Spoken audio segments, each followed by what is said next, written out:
hoy vamos a estar viendo los versos 13, del 13 al 31. Semana pasada vimos una porción relativamente corta, ahora un poquito más larga. Así que te invito para que me acompañes.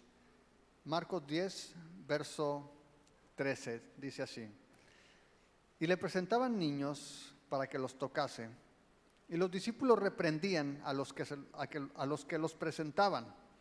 Viéndolo Jesús se indignó y les dijo: dejen a los niños venir a mí y no se lo impidan, porque de los tales es el reino de Dios.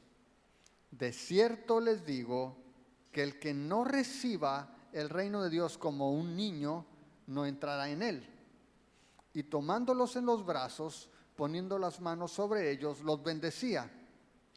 Al salir él para seguir su camino, vino uno corriendo e hincando la rodilla delante de él, le preguntó: Maestro bueno, ¿qué haré para heredar la vida eterna? Jesús le dijo: ¿por qué me llamas bueno? Ninguno hay bueno, sino solo uno, Dios. Los mandamientos sabes: no adulteres, no mates, no hurtes, no digas falso testimonio, no defraudes, honra a tu padre y a tu madre. Él entonces respondiendo le dijo: Maestro, todo esto lo he guardado desde mi juventud. Entonces Jesús, mirándole, le amó y le dijo: una cosa te falta. Anda, vende todo lo que tienes y dalo a los pobres, y tendrás tesoros en el cielo. Y ven, sígueme tomando tu cruz. Pero él, afligido por estas palabras, se fue triste porque tenía muchas posesiones. Entonces Jesús, mirando alrededor, dijo a sus discípulos: cuán difícilmente entrarán en el reino de Dios los que tienen riquezas. Los discípulos se asombraron de sus palabras, pero Jesús respondiendo volvió a decirles: hijos, cuán difícil es entrar en el reino de Dios a los que confían en las riquezas.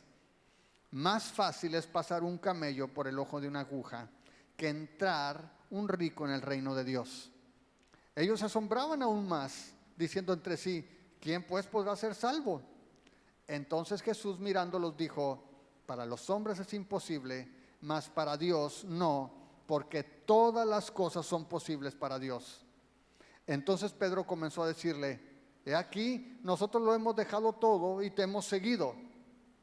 Respondió Jesús y dijo: de cierto les digo que no hay ninguno que haya dejado casa o hermanos o hermanas o padre o madre o mujer o hijos o tierras por causa de mí y del evangelio, que no reciba 100 veces más ahora en este tiempo casas, hermanos, hermanas, madres, hijos y tierras, con persecuciones, y en el siglo venidero la vida eterna. Pero muchos primeros serán postreros y postreros primeros. Amén. Hemos visto que Jesús ha estado llevando a los discípulos por este proceso de discipulado. Jesús quiere llevar a sus discípulos a madurar. Dios, a través de su palabra, ha estado hablando. Jesús ha estado instruyendo no solamente con la palabra de Dios, sino con su ejemplo sobre el tipo de vida que un discípulo debe llevar. Y los discípulos han estado con Jesús y le han seguido y han estado aprendiendo diferentes cosas. Veíamos la semana pasada cómo Jesús muestra que la cruz tiene un efecto en el matrimonio, o debe tener un efecto en el matrimonio, en la relación del hombre y la mujer, en la fidelidad, en la entrega. Pero lo que Jesús está haciendo es trabajando con estos discípulos para que crezcan, para que sean maduros. ¿Sabes? Es lo mismo que Dios hace también en nosotros. El Señor nos llama con esa expectativa de llevarnos a crecer, y Misael lo dijo en varias ocasiones mientras adorábamos: la obra que Él comenzó la quiere terminar. La obra que Dios comenzó en ti y en mí, Él es poderoso para terminarla. ¿Qué significa eso? Que Dios está trabajando el día de hoy para que tú y yo también seamos maduros.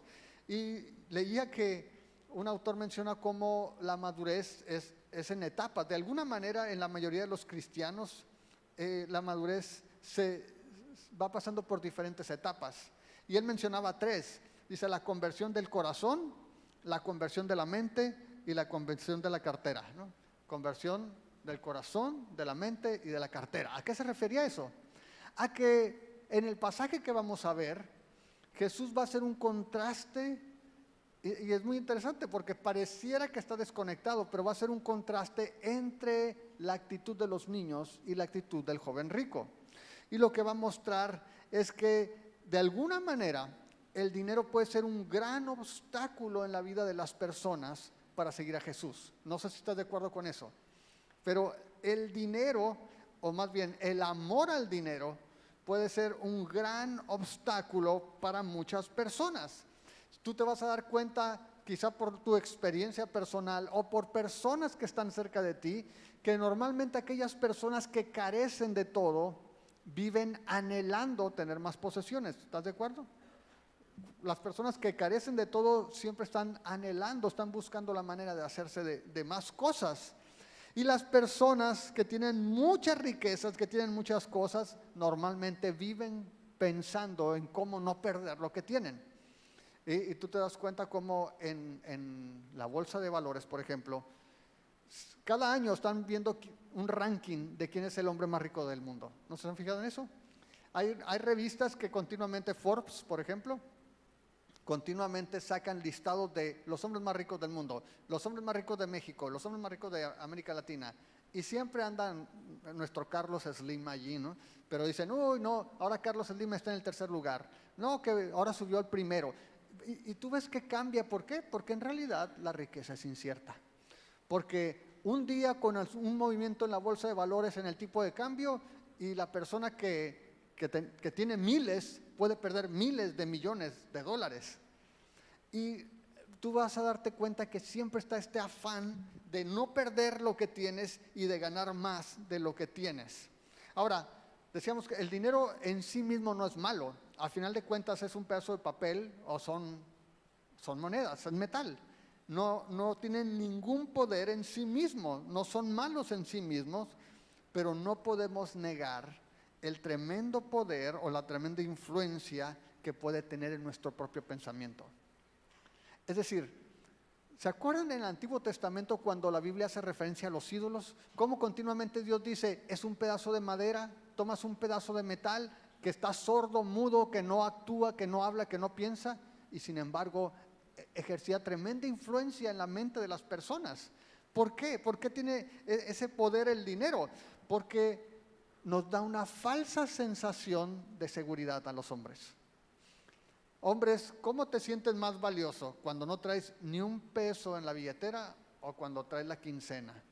Tú sales, ese día de quincena tú te sientes el rey del mundo, Leonardo DiCaprio en Titanic, ¿no? Cuando tú traes dinero, sientes que vales. Muchas personas pasa eso, porque el dinero te da una falsa sensación de seguridad.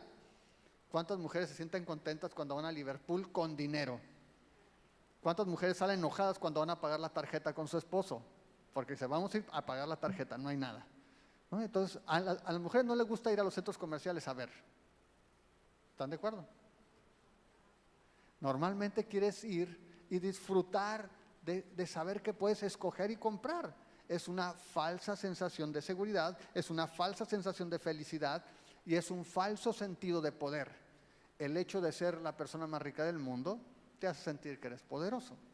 Bueno, aunque no seas el más rico del mundo, el más rico de la colonia por lo menos, te hace sentir, te da una sensación de poder. Y ese es el peligro, porque este amor al dinero, este ídolo de la riqueza, no es celoso. A él no le importa que tengas otros dioses. Tú puedes decir que eres cristiano, siempre y cuando tengas al dinero en primer lugar, él no te molesta. De tal manera que para muchas personas esta sensación de seguridad, de poder y de felicidad se convierte en un estorbo para seguir a Jesús, incluso en la iglesia. Incluso en la iglesia tú ves el día de hoy que muchas personas han tomado esta idea de que si tú sigues a Jesús, te va a ir bien. De que si tú tienes a Cristo, vas a ser rico. Hay toda una doctrina sobre esto en la iglesia. De tal manera que aún dentro de la iglesia hay esta falsa sensación de éxito, de prosperidad, y tienen como evidencia de la bendición de Dios o como centro de la bendición de Dios el dinero, la riqueza. Sin embargo, lo que vamos a ver en este pasaje es que Jesús nos dice todo lo contrario. Jesús, de hecho, ante la forma de pensar, los judíos tenían su propio sentido de la prosperidad. Para los judíos, el ver la bendición de Dios implicaba que te fuera bien. El ver que alguien era próspero, para muchos judíos, era una evidencia de la bendición de Dios. Y sin embargo, Jesús va a mostrar dos principios en este pasaje. El primero nos va a mostrar que el reino de los cielos es para los débiles y desamparados, no es para los poderosos y autosuficientes. Y número dos, nos va a mostrar que el reino de los cielos es un regalo de gracia y no un pago, alguna deuda que Dios tenga o una recompensa por nuestras buenas acciones. Dos principios que son elementales, pero que son bien importantes. El reino de los cielos es para los débiles y desamparados, y el reino de los cielos es un regalo de gracia. ¿Ok? Y vemos entonces que en el versículo 13, del 13 al 16, Marcos se enfoca en este encuentro que Jesús tuvo con los niños. Dice en el verso 13 que le presentaban niños para que los tocara, y los discípulos reprendían a los que los presentaban. Es decir, la gente se acercaba a Jesús, pero estaba llegando gente también que llevaba niños y básicamente decían, bendígamelo, ¿no? Se lo llevaban para que lo bendijera. Y los discípulos eran como los guaruras de Jesús y comenzaron a molestarse de ver que la gente trajera a sus niños a Jesús. Ahora, ¿por qué se molestaban los discípulos? Bueno, porque a diferencia de la perspectiva que tenemos de los niños el día de hoy, en la antigüedad los niños no tenían ningún valor. Es decir, aún entre los judíos que veían a los niños como una bendición de parte de Dios, en lo que era la sociedad no tenían ningún valor, no aportaban nada, no aportaban al ingreso de la casa, su opinión no era valiosa, entonces eran así como un mal necesario. Y cuando llegan los papás con los niños, para los discípulos era una pérdida de tiempo de Jesús, que Jesús atendiera a los niños. Entonces ellos comienzan a molestarse, dice allí que en el versículo 13 comienzan a reprender a los que llegaban a presentar a sus niños. Pero mira el verso 14, viéndolo Jesús se indignó y les dijo, dejen a los niños venir a mí y no se lo impidan, porque de los tales es el reino de Dios. Luego dice el verso 15, de cierto les digo que el que no reciba el reino de Dios como un niño, no entrará en él. Vemos que Jesús, contrario a los discípulos, tiene una visión diferente, una perspectiva distinta de los niños. Dice allí, primero, deja a los niños venir a mí. Es decir, no te conviertas en un estorbo, le estaba diciendo al discípulo, háganse un lado, no les impidan que se acerquen. ¿Sabes? Esto nosotros lo podemos tomar el día de hoy para nosotros, sea en tu casa, o sea en la iglesia, o sea en la escuela. Jesús desea que los niños se acercaran a Él, deseaba que sus niños estuvieran con Él. Y Él lo hace porque sabe que al igual que los adultos, los niños están necesitados de Jesús. De hecho, a veces cuando tú lees esta parte, el verso 15, de cierto digo que el que no reciba el reino de Dios como un niño no entrará en él. Muchas personas tienen esta idea romántica de los niños. Es que son inocentes los niños. Es que los niños son muy puros de corazón. No, la Biblia nos dice que todos, incluidos los niños, somos pecadores. Ellos son pecadores bonsai, ¿no? Minitoy. Son pecadores chiquitos, pero son pecadores. Están tan necesitados del evangelio como los adultos. No es esa la razón por la cual nos dice que seamos como ellos, lo vamos a ver más adelante. Pero Jesús conoce el corazón de los niños y sabe que los niños necesitan el evangelio también. De hecho, cuando estuvimos viendo en la conferencia de paternidad, ese es el enfoque. Los niños necesitan conocer a Jesús, los niños necesitan conocer el evangelio. Y Jesús dice, déjalos que se acerquen, déjalos venir a mí, no se los impidan, porque de los que son como ellos es el reino de Dios. Ahora, el mensaje es pertinente si lo contextualizamos el día de hoy, porque el día de hoy, quizá si estás atento a las noticias o por lo menos ves noticias de vez en cuando, te das cuenta la cantidad de cosas que están pasando en referencia a los niños, no solamente en nuestro país, en América Latina, Estados Unidos y bueno, alrededor del mundo. Esta idea de que el Estado ahora quiere tomar bajo su cargo la enseñanza, la educación de los hijos, con todo tipo de disparates, ¿no? Hace unos días, no sé cuántos de ustedes vieron, pues lo de las faldas, que quisieron hacerlo del uniforme neutro, y tú te das cuenta que todavía hay un grupo de familias, hay un grupo de personas en nuestro país que se opone, pero yo veo los comentarios y hay una gran cantidad de personas que está a favor de esto, que están convencidos de que los niños tienen que ser formados de una manera distinta, de que los niños ahora desde pequeños tienen que elegir qué es lo que les gustaría hacer en cuanto a su género y que deben de crecer en un ambiente que sea inclusivo, y esto inclusivo entre comillas significa cualquier cosa que se le ocurra a alguien. La Biblia nos dice aquí que Jesús les dice a los discípulos que no le impidan acercarse a ellos, al contrario, lo que está haciendo es diciéndoles, abriéndoles las puertas para que puedan acercarse a Él, para que puedan tener contacto con Él. Y dice allí en el verso 15, de cierto les digo que el que no reciba el reino de Dios como un niño no entrará en Él. Y esto es bien importante porque cuando tú piensas en un niño, otra vez, si quitas todo el romanticismo aparte, si lo haces a un lado, ¿qué te puede ofrecer un niño? ¿Qué beneficio te puede dar? En la sociedad, en esta época, a los niños los veían como inútiles. Realmente no te pueden aportar nada. No te puede producir trabajo en el campo, no te podía producir algo para la casa, era una carga, viven en dependencia, son indefensos. Un niño es vulnerable, vive dependiendo siempre de otras personas mientras crece. Y esa es la imagen que Jesús tiene de aquellos que se acercan al reino de Dios. Eso es lo que está diciendo. El reino de los cielos es de todos aquellos que se ven como un niño, que no tienen nada que ofrecer, que están indefensos, que son vulnerables, que están dependientes. Ese es el tipo de personas que se acercan a Jesús. Y vamos a ver ese contraste con alguien que se cree autosuficiente. Pero ese es el centro de este texto. Los que son como niños no son los que son puros de corazón. No es porque no tengan pecado, como dije ahorita. Los niños son pecadores. Ahora, de hecho, hay una discusión teológica sobre esto, ¿no? Porque dicen, bueno, ¿qué pasa cuando un niño muere? Ok.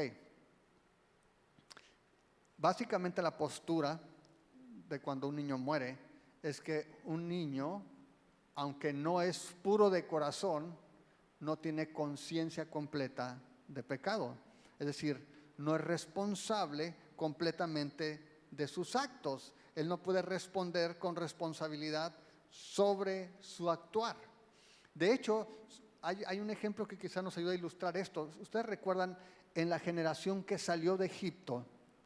¿Se acuerdan que sale todo el pueblo de Egipto y los adultos comienzan a reclamarle a Dios y comienzan a renegar contra Dios y comienzan a reclamarle por qué los sacó al desierto, mejor nos hubieras dejado allá? ¿Y sabes qué sucede? Mueren, ¿quiénes? Todos los adultos. Dijo, ninguno de la generación, esta generación va a entrar. ¿Quiénes son los que van a entrar? Sus niños, sus hijos. Y ellos son los que entran en la tierra prometida. ¿Por qué? Porque no es que ellos fueran puros de corazón, es que ellos no eran responsables ante Dios todavía. De tal manera que la confianza que tenemos es esa, de que todos aquellos que son dependientes, todos aquellos que dependen todavía, como dice aquí, de los tales es el reino de los cielos. ¿Sí me explico? No es porque ellos no hayan pecado, es que ellos no son responsables de su pecado, no son conscientes de ello todavía. ¿Ok? Muy bien. Ahora, ¿qué es lo que hace Jesús? Dice que les dice a los discípulos, déjenlos venir, porque de ellos es el reino de los cielos. Les digo que todo aquel que no recibe el reino de Dios como un niño no va a entrar en él. Y dice el verso 16, y tomándolos en los brazos, poniendo las manos sobre ellos, los bendecía. Es decir, Jesús tomó el tiempo para estar con los niños. Jesús los toma, pone su mano, y esto de bendecir era algo muy significativo, porque la bendición implicaba, ¿sí?, contacto físico. Jesús los tomaba y dice allí, los tomaba en brazos, ponía sus manos sobre ellos y los bendecía. ¿Y qué era esta bendición? Básicamente era hablar del futuro de ese niño. Era básicamente de hablar acerca de lo bueno que iba a ser el futuro para él. Cristo tomando el tiempo para hacerlo. Y qué importante que nosotros podamos ver a nuestros hijos y a los niños en general de la misma manera. Que no seamos un obstáculo para que ellos se acerquen a Jesús, sino que podamos apuntarles a Cristo, sino que podamos llevarlos a Jesús, que podamos dirigirlos a Él, para que ellos también reciban esta bendición. ¿Sí queda claro? Muy bien, ahora, ¿qué es lo que sucede? Dice el verso 17 que Jesús va a salir para retomar su camino, y de repente dice que vino uno corriendo y se hinca delante de él y le pregunta: Maestro bueno, ¿qué haré para heredar la vida eterna? Y es bien interesante porque no lo menciona aquí. Yo no sé si trae Reina Valera con títulos, dice el joven rico. En Marcos, en realidad Marcos no nos dice que es un joven. Marcos dice nada más que viene uno, ¿sí? Y más adelante dice que él se va afligido, pero no nos menciona ni que era joven, no nos habla de su edad, ni tampoco de su estatus. Sin embargo, en Mateo 19, verso 20 nos dice que era un joven, y Lucas 18 nos dice que era alguien principal.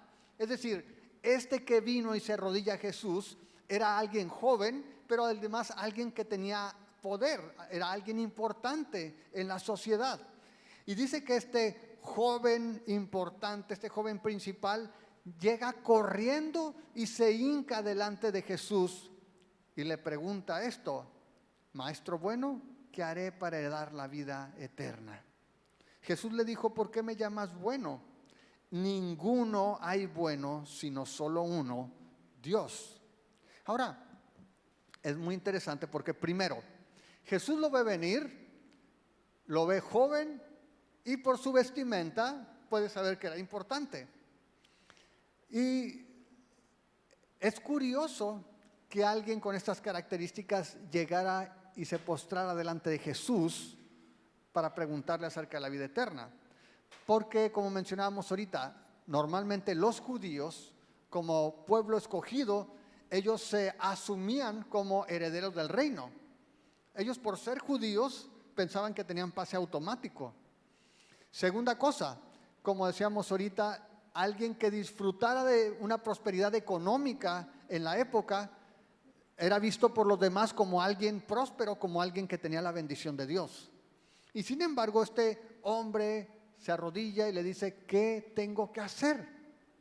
Ahora, Jesús, antes de responder, le hace una pregunta, y es muy pertinente en el verso 18: ¿por qué me llamas bueno? Jesús le dice: ¿por qué me estás diciendo bueno? Bueno solamente hay uno, Dios. Ahora, sabemos que Jesús era Dios, pero Jesús estaba llamando la atención del joven a algo importante. Ninguno de nosotros se puede llamar bueno. Y aun cuando todos nosotros usamos bueno en términos de alguien menos peor, ¿estás de acuerdo? Yo soy más bueno que mi vecino, yo soy más bueno que mi hermano porque yo no peleo tanto. Siempre lo hacemos, esta bondad es relativa porque buscamos a alguien con quien compararnos. Pero cuando Jesús dice solamente hay un bueno, es Dios, es para que veas el estándar. Y cuando tú y yo nos medimos contra el estándar que es Dios, todos fracasamos miserablemente. Y eso es lo que dice Romanos 3:23, cuando dice que todos hemos fallado y estamos excluidos de la gloria de Dios. Todos hemos fallado. Ninguno de nosotros da el ancho para lo que es la bondad de Dios. Así de que este joven llega, le dice hincado a Jesús: ¿qué tengo que hacer para dar la vida eterna? Jesús le dice: mira, para empezar solamente hay uno bueno, ese es Dios. Pero, le dice el verso 19, tú sabes cuáles son los mandamientos. Tú sabes qué es lo que si hay alguien bueno, si hay alguien que quiera vivir de una manera bondadosa, tú conoces los mandamientos. Les dice allí, no mates, no adulteres, no mates, no hurtes, no digas falsos testimonios, no defraudes, honra a tu padre y a tu madre. Todo eso los encuentras en Éxodo 20. Son los mandamientos. Ahora, Jesús no está citando todos. Está citando básicamente los que tienen que ver con tu familia, honra a tus padres y con tu prójimo. No adulteres, no robes, no levantes falsos testimonios. Y el joven le dice en el verso 20, él entonces respondiendo le dijo, Maestro, todo esto lo he guardado desde mi juventud. Ahora, quizá él tenía razón. ¿Se acuerdan cuando Pablo dice, yo era irreprensible conforme a la ley? No significa que Pablo nunca cometiera pecado. Lo que significaba es que él se apegaba a los rituales, como a lo mejor aquí alguien puede decir, yo soy muy buen cristiano, yo no falto en las reuniones, yo doy ofrenda, yo sirvo, yo le hablo a otros de Jesús. Este joven dice, todo esto desde que estaba chiquito lo he cumplido. Y me gusta verso 21, lo que dice aquí. Entonces Jesús, mirándole, le amó y le dijo, una cosa te falta. Anda, vende todo lo que tienes y dalo a los pobres y tendrás tesoro en el cielo. Y ven, sígueme tomando tu cruz. Dice que cuando Jesús escucha a este muchacho decir, todo, desde chiquito yo guardo todo eso, dice que Jesús lo miró. Ahora, la palabra que se usa para mirar es de una manera especial, es mirar con atención. Jesús lo vio, una radiografía, y le dijo, y dice que lo amó. Jesús lo amó. Y le dijo, una cosa te falta. ¿Qué tal el primer mandamiento? Vende todo lo que tienes. Se fija, son 3 acciones allí.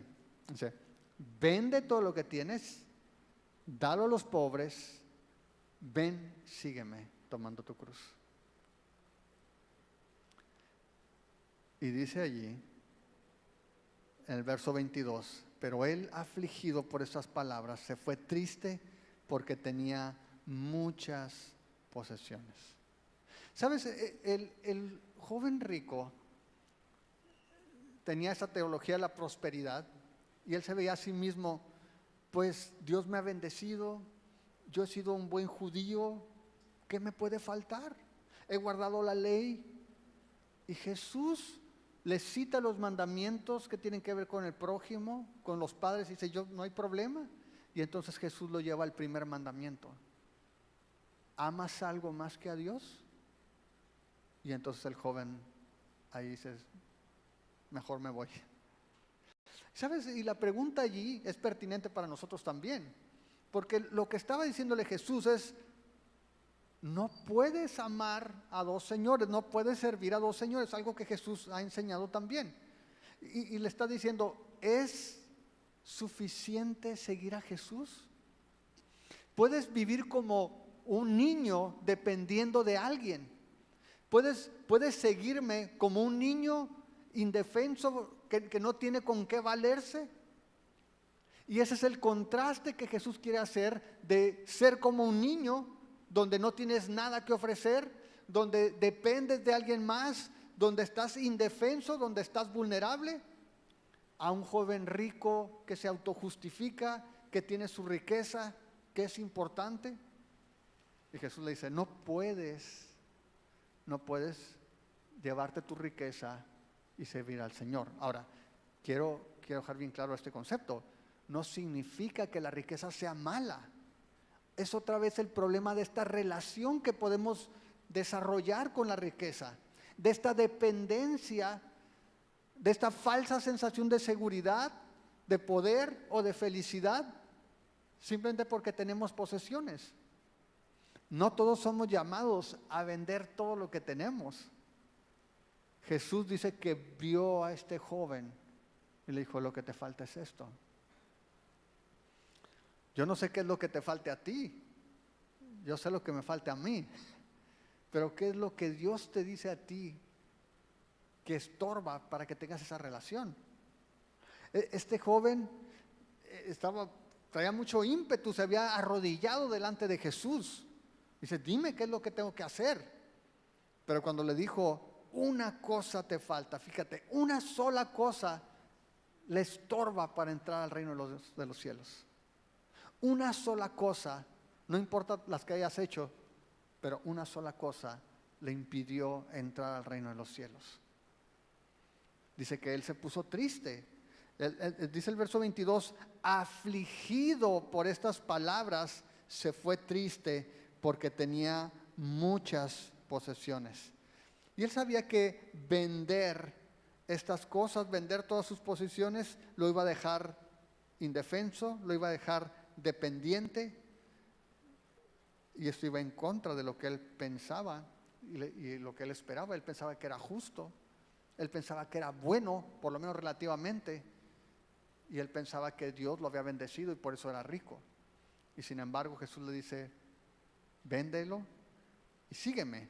Y sabes, el verso 21, no importa si eres rico o eres pobre, aplica para todos. Jesús nuevamente está enfatizando el precio del discipulado. Toma tu cruz y sígueme. Hay que morir a nosotros mismos, hay que morir. Puede ser al dinero, puede ser a una relación, puede ser a cualquier otro ídolo que podamos tener en nuestra vida. Pero el discipulado genuino tiene un costo para nosotros. De hecho, dice el verso 23, aquí vemos cómo Jesús echa esa mirada al corazón, pero, ¿sabes? Cuando Jesús le dice esto, cuando Jesús le dice a este joven que venda todo, Jesús no le estaba pidiendo algo que él no hubiera hecho. ¿Estás de acuerdo? Jesús le dice, deja todo lo que tienes y sígueme. Y Jesús lo único que le está pidiendo es que siga su ejemplo. En 2 Corintios, ¿se acuerdan? Lo acabamos de ver, 2 Corintios 8, 9, que dice, Cristo siendo rico, ¿qué hizo? Se hizo pobre, ¿para qué? Para que nosotros fuéramos enriquecidos con su pobreza. Jesús no le estaba pidiendo algo que él no hubiera hecho. Jesús le estaba pidiendo que siguiera su ejemplo, que siguiera su ruta, que siguiera el mismo camino que él. Y después de que los discípulos están viendo esto, dice el verso 23, Jesús mirando alrededor dijo a sus discípulos, cuán difícilmente entrarán en el reino de Dios los que tienen riqueza. Ahora imagínate los discípulos cuando escuchan eso. Dicen, pues riqueza de cuánto será, pero ese tiene más que yo, entonces para mí ese es rico. Ese difícilmente va a entrar en el reino de los cielos. Pero luego dice allí, en el versículo 24, los discípulos se asombraron de sus palabras, pero Jesús respondiendo volvió a decirles, hijos, cuán difícil es entrar en el reino de Dios a los que confían en las riquezas. Más fácil es pasar un camello por el ojo de una aguja que entrar un rico en el reino de Dios. Ahora, quizá tú hayas escuchado alguna explicación un poco más racional. Dice, no, es que la aguja era una puerta, así se le llama la puerta al entrar a la ciudad, era una puerta puntiaguda, se llamaba aguja, entonces el camello tenía que arrodillarse para que pasara por allí, era muy difícil, pero pues no era imposible. Pero Jesús está diciendo literal. Jesús está diciendo una cosa absurda.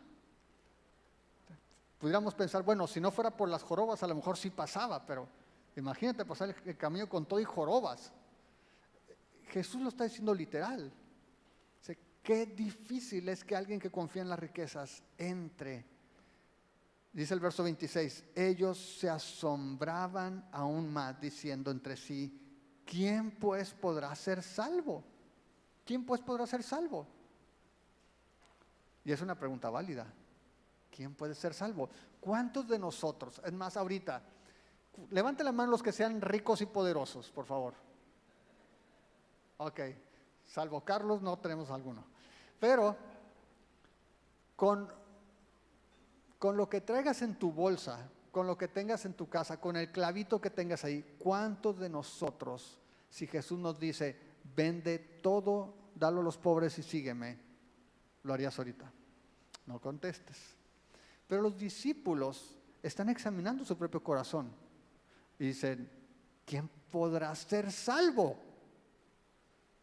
Está difícil. De hecho, Jesús lo dice bien.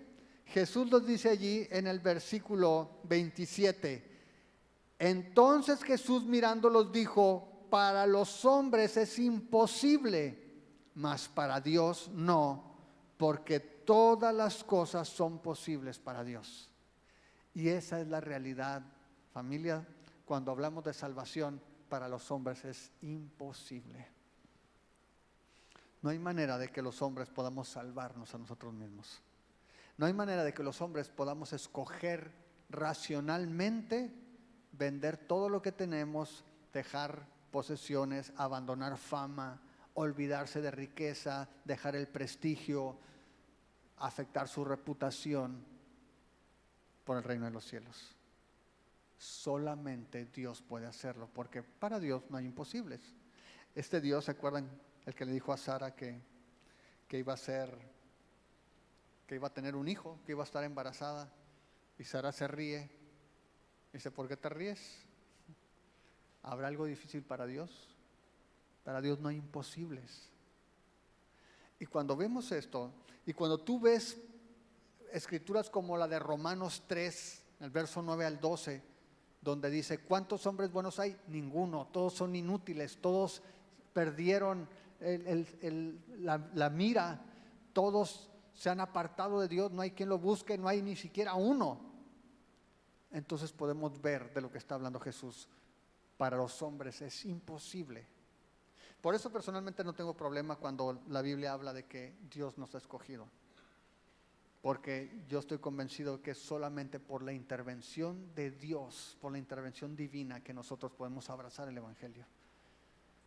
Cuando podemos decir como Pablo, que este que dijo, sea la luz, es el que alumbró mi corazón para que pudiera ver la gloria de Dios en el rostro de Jesús.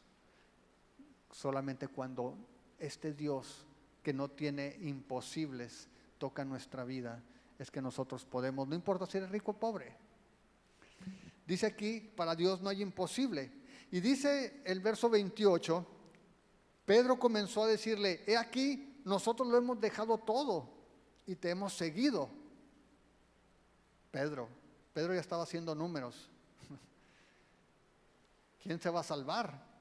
Oye, nosotros ya dejamos esto. ¿Es suficiente Jesús para sacar algo, para rescatar algo de lo que hemos dejado? Ahora, yo no sé qué tanto tenía Pedro. Uno dice que dejó las redes, dejó el trabajo, no sé qué más tendría. Pero Pedro dice, Señor, nosotros lo hemos dejado todo. Y Jesús en el verso 29 le responde y le dice, de cierto te digo que no hay ninguno que haya dejado casa o hermanos o hermanas o padre o madre o mujer o hijos o tierras por causa de mí, del Evangelio, que no reciba 100 veces más ahora en este tiempo casas, hermanos, hermanas, madres, hijos y tierras, entre paréntesis, con persecuciones, cierra paréntesis, y en el siglo venidero la vida eterna. Y eso es importante, porque Jesús nos dice, te voy a dar 100 veces más lo que hayas dado en efectivo. Dice, dejaste familia, dejaste casa, dejaste bienes, vas a tener 100 veces más familia, 100 veces más casa. Y yo les he dicho, esta es una realidad. Tú sales y te vas a alguna otra ciudad y te encuentras cristianos. Ahí tienes familia. Gente que te da hospedaje, tienes casa. No estaba hablando Jesús de estas leyes de siembra que hay ahora, ¿no? Siembra, ¿cómo dices? Pacta. No es que tú vas a poner 100 pesos y el Señor te va a rezar 100 pesos más en efectivo. No, Jesús estaba diciendo, tú lo que inviertas, aquello que dejes por causa del reino, el Señor te lo va a regresar 100 veces más. Él, necesitas que amor, necesitas cuidado, Él te lo va a regresar 100 veces más, te lo va a dar Él. Pero no olvides algo, con persecuciones. Dios en su generosidad no solamente te va a compartir de todas esas bendiciones que Él tiene, sino también de la persecución. Y esa es una realidad en todo aquel que quiere ser un discípulo genuino. Hay persecución. El seguir a Cristo tiene un precio. Esa es la cruz que tú también tienes que tomar. Todos los días pagar el precio por seguir a Jesús. No todos vamos a morir como mártires con el favor de Dios, pero todos vamos a padecer por el Evangelio de una u otra manera. Esa es una realidad. Y sin embargo Jesús dice, y en el siglo venidero la vida eterna. Todo lo que tengo es para ustedes.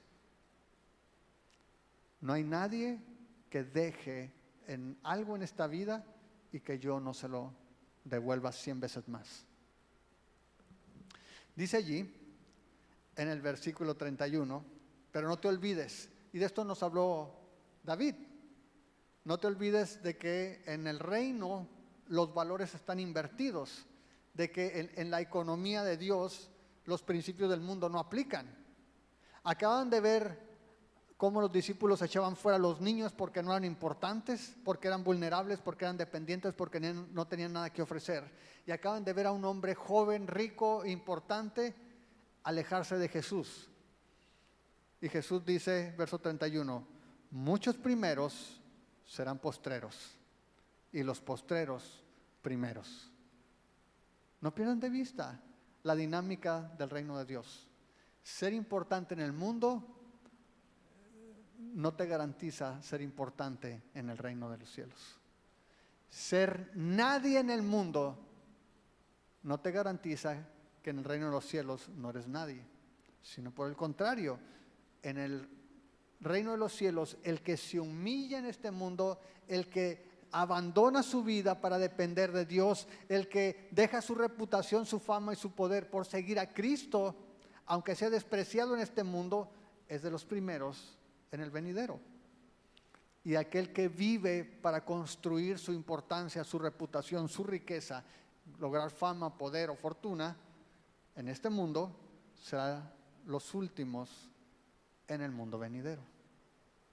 Así que Jesús nuevamente muestra con estos dos ejemplos qué es lo que Él está apreciando, qué es lo que Él valora. Y esa es la pregunta para ti y para mí. Los discípulos habían abandonado todo. Y la pregunta de Pedro ¿es suficiente tener a Jesús? Y para ti y para mí la pregunta el día de hoy es esa.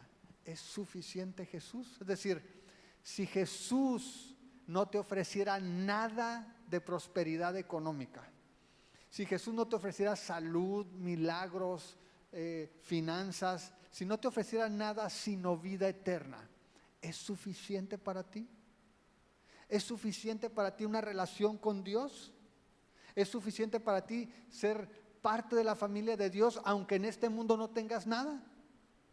Y esa es la pregunta que está en juego. Porque los discípulos dijeron, Señor, lo hemos abandonado todo, ¿qué va a pasar? No se apuren porque si están conmigo, tendrán 100 veces más en esta vida con persecuciones, pero van a tener todo en la vida venidera. 100 veces más es la recompensa. Así es de que básicamente el mensaje es ese. ¿Jesús es suficiente para esta vida y para la venidera? Sí. Eso significa que puedes mantener ese estatus de servir a dos dioses, a dos señores, ser rico y seguir a Jesús, o seguir a Jesús y que la riqueza venga en automático como consecuencia. No. Así como no todos somos llamados a vender todo lo que tenemos, la Biblia en ningún momento dice que todos vamos a ser ricos solamente por seguir a Jesús. Lo importante es la instrucción que le dio a este joven, donde le dice, toma tu cruz y sígueme, que es lo mismo que les había dicho a los discípulos. Tomen su cruz y síganme. Es el llamado que tú y yo tenemos. Y es un llamado para que pongamos nuestra confianza solamente en Jesús y para que como niños, sin nada que ofrecer y en dependencia con Él, podamos caminar sabiendo que Dios es poderoso para hacer lo que es imposible para los hombres. Solo Él puede salvar, solo Él puede cambiar el corazón, solo Él puede traer vida eterna. Amén.